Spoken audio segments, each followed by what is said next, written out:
Welcome to Total Retail Talks, your podcast channel for retail knowledge. Hello, and welcome to this episode of Total Retail Talks. I'm Joe Keenan, Editor-in-Chief of Total Retail. I am joined on today's episode by Cara Pratt, the Senior Vice President of Kroger Precision Marketing at 8451. Cara and I are going to be discussing the launch of the private marketplace by Kroger's Precision Marketing team and kind of its first-party targeting capabilities. So thank you for joining me on today's show, Cara. Absolutely, Joe. Happy to. Appreciate the opportunity.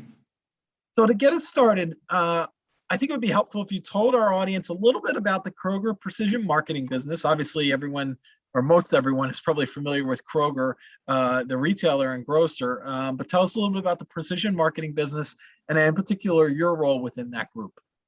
Yeah, happy to. Let me rewind a minute and just kind of anchor everybody in 8451 because the Kroger Precision Marketing asset really sits within the 8451 entity. And 8451 is a wholly owned subsidiary of the Kroger company.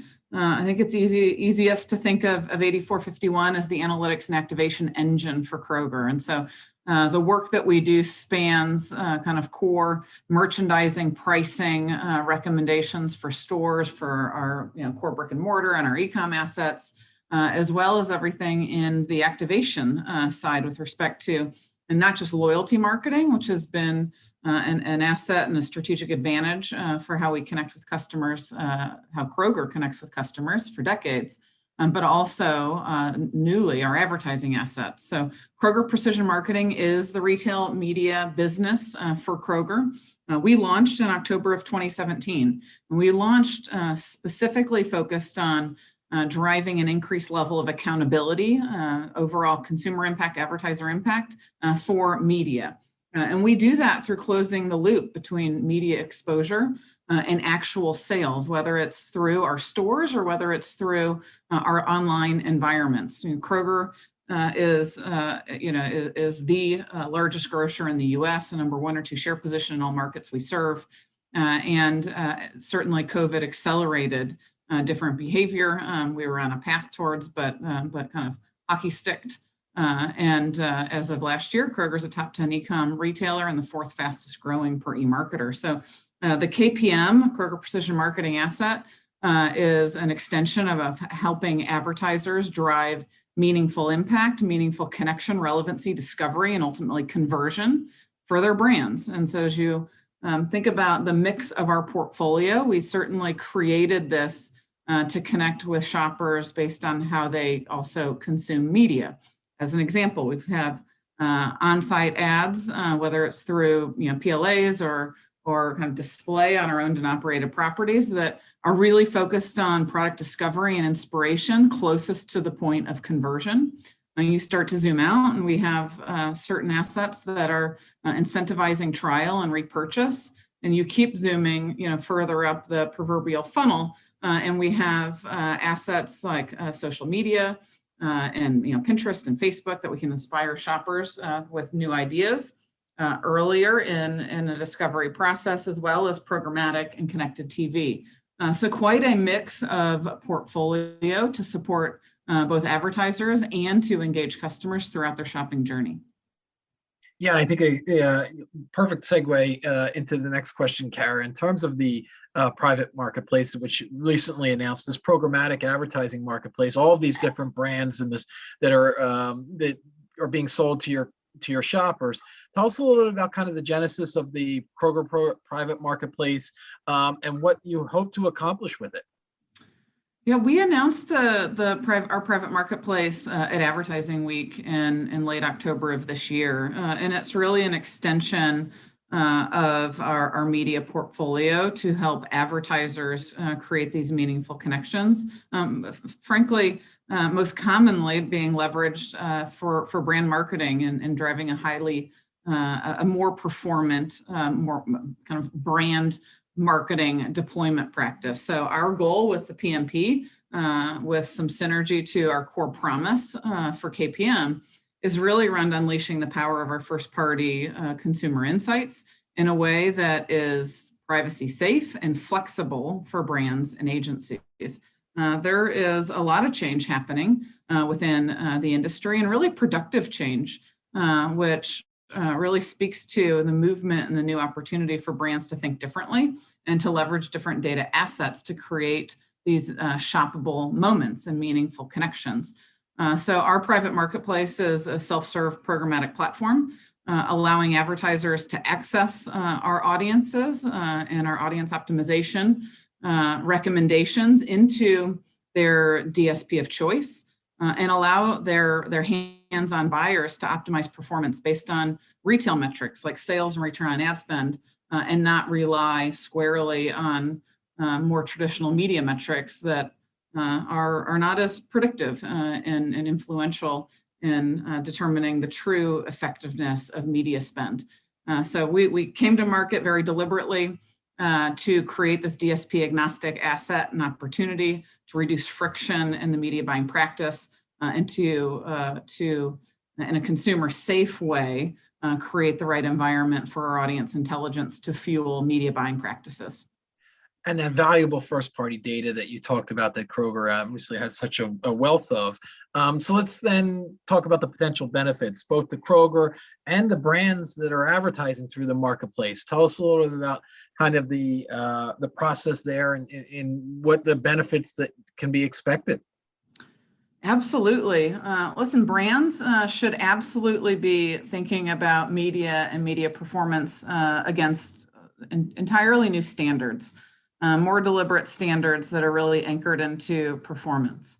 And so we've been alpha and beta testing our product for the last 6 months with leading agencies and brands. And what we have absolutely realized is we have an opportunity to reduce wasted impressions. Our first party data, it's a powerful tool to identify the most relevant households for a campaign. We have thousands of attributes that are fueling machine learning models that are bringing visibility to the forefront for an advertiser based off of the outcomes they're looking to drive, whether it's an awareness campaign, a consideration campaign, a conversion campaign, where the KPIs will shift with respect to how we're predicting the optimal audience to deliver those brand results.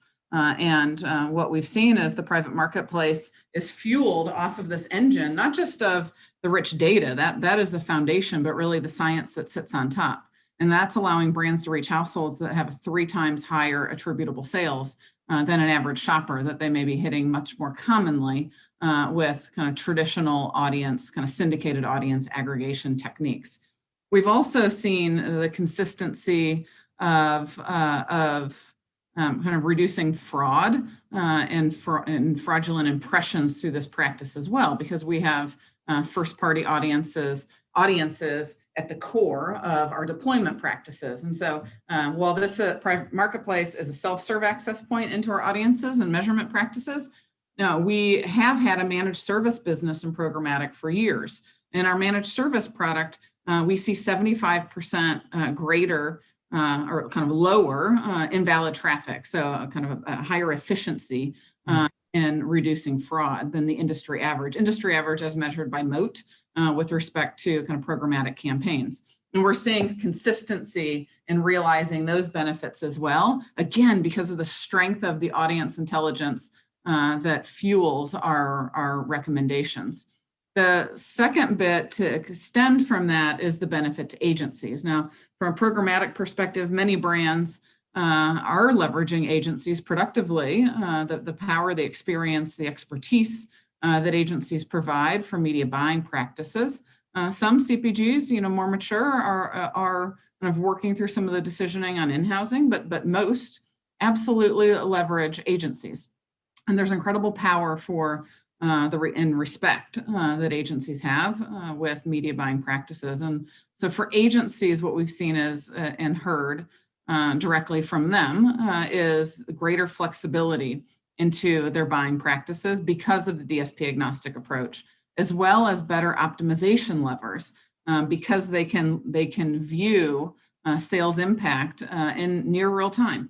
They can look at sales impact down to a daily grain and then work their optimization levers with their media buyers' hands-on keys. And so Those are a lot of the benefits that we are influencing in the marketplace. We've had phenomenal feedback from those that have jumped in early, and we look forward to further influencing media buying practices as the industry evolution continues to take shape. Yeah, and just to follow up that, as the industry evolution takes shape, how does the kind of the impending elimination of third-party cookies, the Google cookies and tracking, how does that factor into the benefits that you're able to offer within the programmatic advertising marketplace, and the need for that that targeting capability that you spoke of from these CPG brands? Tell us a little about how that factors into this conversation as well. Yeah, one of the benefits, core benefit that first-party data has is the ability to target off of actual behavior, opted-in consumers that understand the value exchange of a relationship with a national grocer like Kroger. So we spent decades nurturing and creating trusted relationships with our consumers, and we have really strong identifiers that are driving value, relevancy, discovery into different product experiences. And so the practices that we can deploy because of the intelligence we have on consumer behavior, because of the privacy agreements we have with how we utilize those assets to create more meaningful value for how people shop and discover new brands. We don't have the same kind of business outcomes on the looming kind of update for cookie deprecation. That certainly will happen and should happen. Privacy practices should absolutely continue to evolve to create the right environment and consumer expectations and outcomes for data usage. And so that is an absolute advantage for the relationship that we have, the first party data that we have.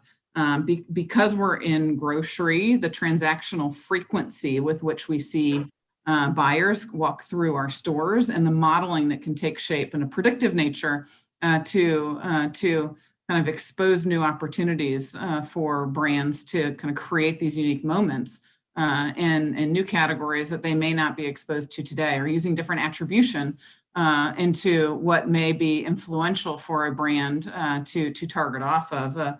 Example I like to share with folks that we're engaging in conversation with is our ability is not just on the actual data, transactional data that we have, but it's really also connected to derived information that we can tie back to a consumer as well. And so, in a really non-intrusive way, we understand consumer behavior, and we understand consumers' interest and likelihood to try new products. And if you score every household on their interest in investing in net new innovation early in different cycles, that can be a trigger point that's used and leveraged for advertisers as they're looking to drive awareness for new brands that they're bringing to the marketplace, agnostic as to whether that particular household engages within that category or within that brand. And so different ways to look at derived data off of really rich transactional behavior that we have the visibility into for our consumers. Yeah, you've mentioned a couple times, Cara, the value of privacy and keeping your customer data safeguarded. So tell us a little bit about the steps that you're taking at Kroger Precision Marketing to reach that balance, while you're still providing this valuable insights to the brands and agencies that are using the programmatic marketplace, advertising marketplace, but also protecting the customer data at the same time. Tell us a little bit about striking that balance and the steps you're taking to do that. Yeah, absolutely. This is critical. Listen, consumer trust sits at the forefront of every decision that we make at the Kroger company, and as by extension, Kroger Precision Marketing. It just remains at the core for us. And that's why we've built this private marketplace that allows us to govern who gets to target our shoppers and kind of how that takes place across the media supply chain. At the simplest form, we use deal IDs as the primary governing mechanism that seamlessly and privately connects our audience data into one-time usage into client DSPs. Before getting into that deal ID, we have preferred data onboarders that anonymize our audiences and translate households into device IDs. But again, the deal ID is absolutely what protects our audiences and that audience and kind of utilization over time. So for all of KPM, our services to advertisers and to consumers are built to preserve and honor customers' data privacy. We use aggregated anonymous information to serve interest-based ads and drive inspiration and connection for our customers. You had mentioned that you had several beta testers of the marketplace, the private marketplace, Publicis Group being one of the first.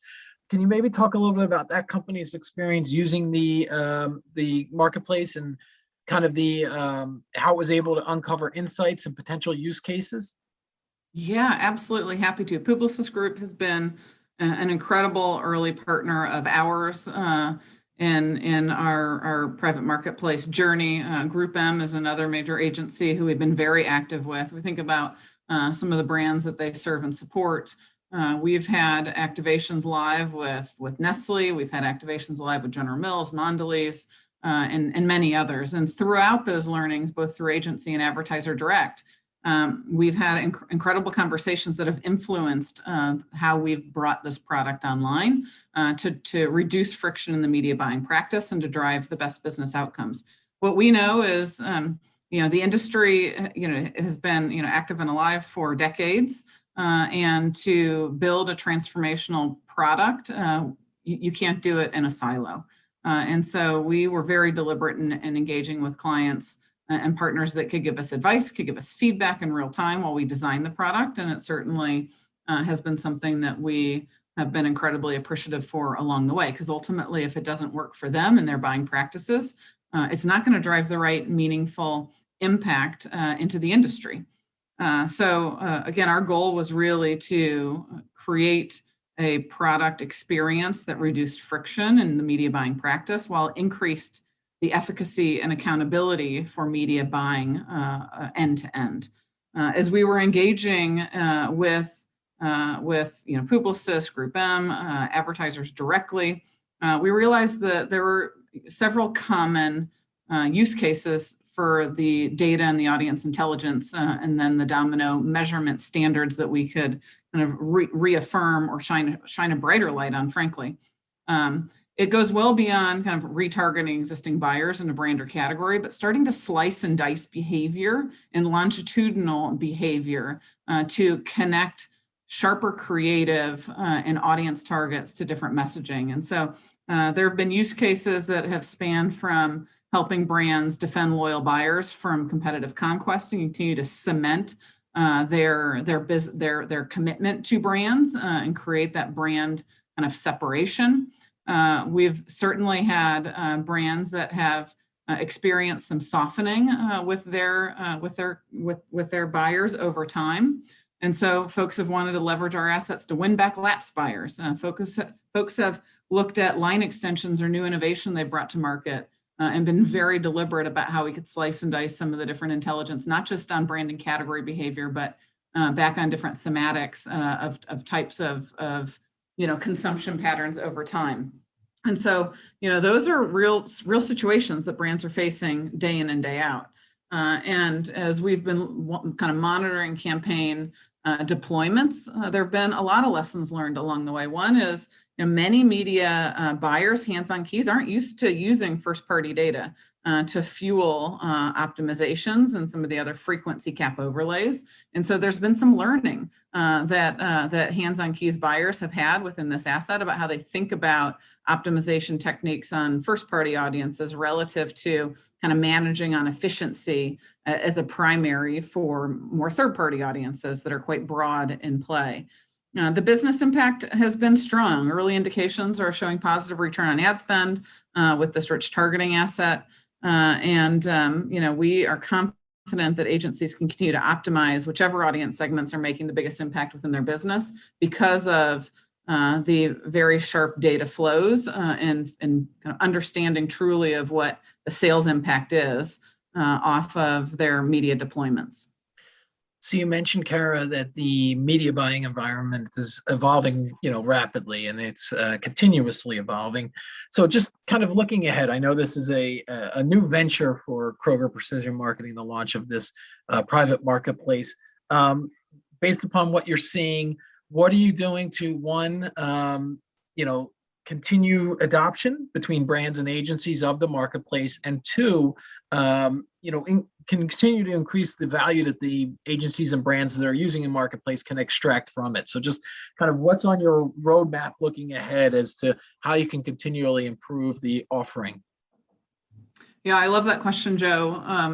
We're not going to stop with this early release and the very strong early response and feedback that we've gotten from the market.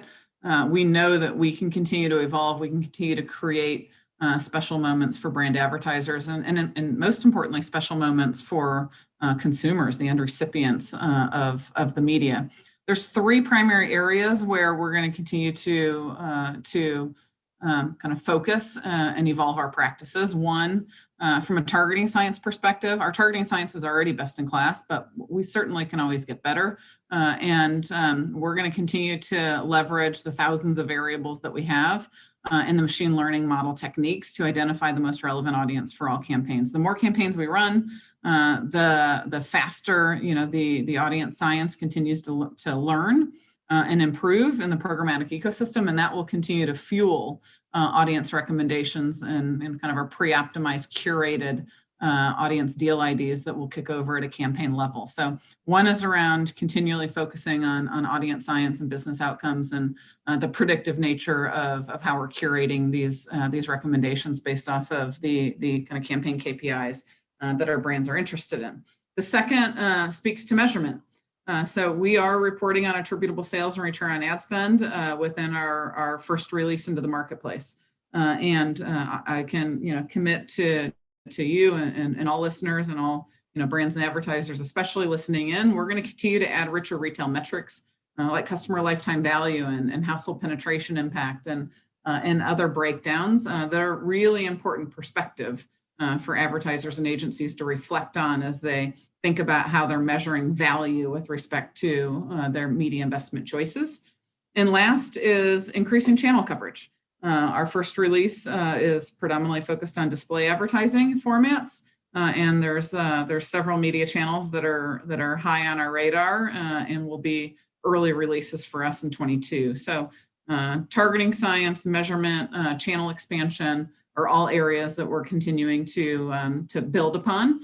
We're excited about our first release. We're pleased with the market reaction and performance in a live environment, and we look forward to continuing to build on that in 2022 and beyond.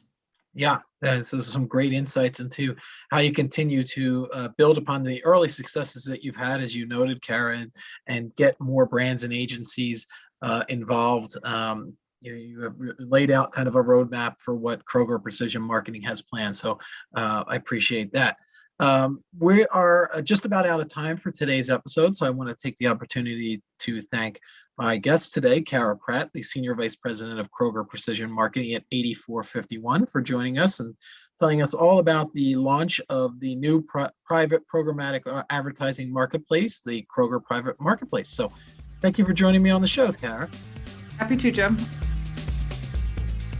Thanks for listening. For more information on this podcast, please check out our podcast channel page at mytotalretail.com/podcast for show notes. Total Retail Talks is available on Apple Podcasts, Google Podcasts, Stitcher, and Spotify. Make sure to subscribe on our podcast channel page as well.